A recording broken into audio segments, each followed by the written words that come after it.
Daniel Juan. Oh, kabayan, anong masasabi mo sa problema natin dito ngayon?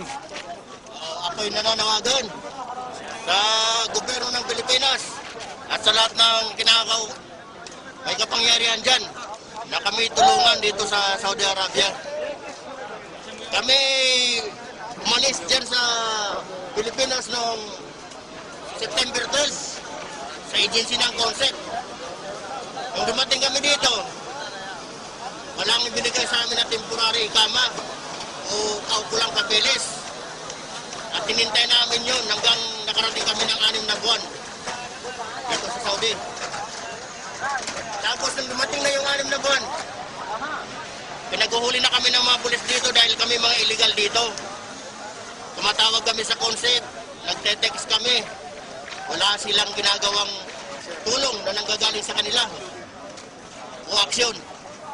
Ngayon, nananawagan kami sa inyo, lalo-lalo na sa gobyerno ng Pilipinas, sa POA at saka sa labor, na sana bigyan ninyo ng aksyon ang aming mga problema. Gusto na namin makauwi sa aming mga pamilya. Dahil gabi-gabi kami hinuhuli dito ng pulis. Yung mga kasama namin nahuli na, yung iba pinagsasampal. Kaya dapat nagising ng gobyerno ng Pilipinas. Dahil kami pinapahirapan dito. Dito sa Riyadh, sa Qasim, sa Sang Project. Ang kumpanya po namin, Emprigilo. Saudi Bin Laden po ang mga bisa namin. Kaya po kami humihingi ng tulong sa inyo at sa Klulo. Sana makauwi na kami. Dahil sobrang ang paghihirap namin dito. Walang ibang hilingang kumpanya dito sa amin, kundi production. Kahit na hindi na kaya ng mga Pilipino, pinapatrabaho nila kami ng sobra-sobra. Kaya sana, mabigyan ng pansin ng aming mga problema. Salamat po. Oh, sino ba yung mga gustong magsalita dyan? Si Martin Reyes. Oh.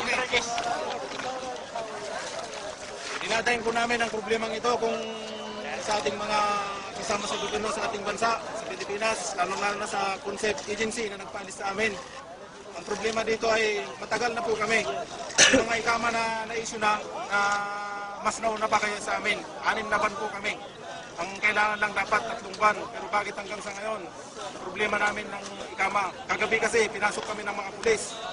Dati, hinaharang ang aming bus sa sasakyan. At kinukuha ang mga tao, nilalagay sa presinto. Kinukonfiskate ang mga cellphone. Tapos hindi na binabalik. Kagabi, pinasok kami. Tapos, yung iba sa amin, sinaktan na. Ang kanilang, may mga hawak silang baril. Winawas-iwas sa mga tao. Bakit ganun? Hanggang sa ngayon, yan ang aming problema. Ang iba pa, ang mga iba pa namin kasama nagreklamo tungkol sa sahod. Laging delay.